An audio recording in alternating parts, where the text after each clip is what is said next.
90% student यहाँ गलती करते हैं। इस रूल को अच्छे से समझ लो, आपको पूरे मार्क्स मिलेंगे। रूल क्या है? पेयर कंजंक्शन का, नीदर नॉर, ईदर और, नॉट ओनली बट ऑल्सो।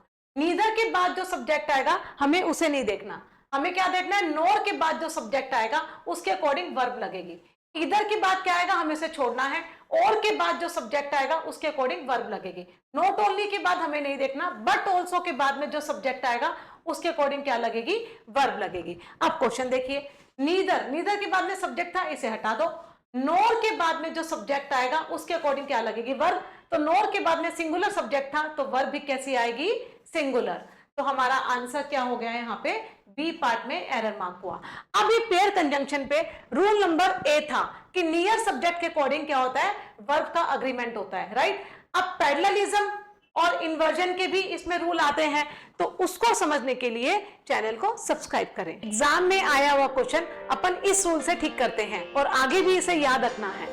आज हम करेंगे पेयर कंजंक्शन में पैरेललिज्म के रूल को। पैरेललिज्म क्या बोलता है?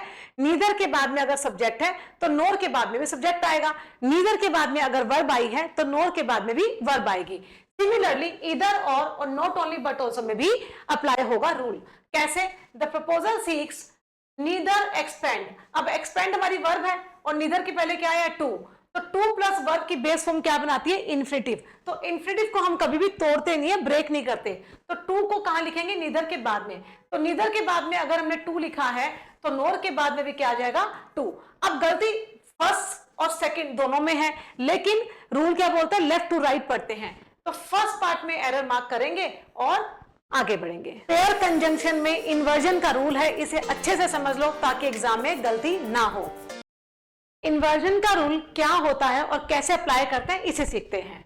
किसी भी सेंटेंस की स्टार्टिंग जो है नेगेटिव वर्ड से हो, जैसे नीदर नॉर है, नॉट ओनली बट ऑल्सो है, नेगेटिव वर्ड्स हैं। सेंटेंस की स्टार्टिंग अगर नेगेटिव वर्ड से है तो आपका इन्वर्जन लगेगा। और कैसे करते हैं? इसमें पहले वर्ब आ जाती है और बाद में सब्जेक्ट आता है। तो नॉट ओनली से सेंटेंस की स्टार्टिंग हुई, नेगेटिव वर्ड है, इन्वर्जन लगेगा। तो डिड आपका पहले आ गया, मतलब वर्ब पहले आ गई और आपका सब्जेक्ट बाद में चला गया। ठीक है, सब्जेक्ट सिंगुलर था तो वर्ब भी कैसी आई? बेस फॉर्म में, क्योंकि डिड के साथ में हमेशा क्या आती है? वर्ब की बेस फॉर्म। अब ये सारा तामझाम छोड़ दो, नॉट ओनली के साथ में पेयर क्या बनता है? बट ऑल्सो का। But also, right. But also के बाद में वर्ब की क्या है? Second form. और यहाँ पे कौन सी फॉर्म थी बच्चे? Base form. तो बेस फॉर्म आए, यहाँ पे भी बेस फॉर्म लगेगी क्योंकि पैरेललिज्म का रूल भी अप्लाई होगा।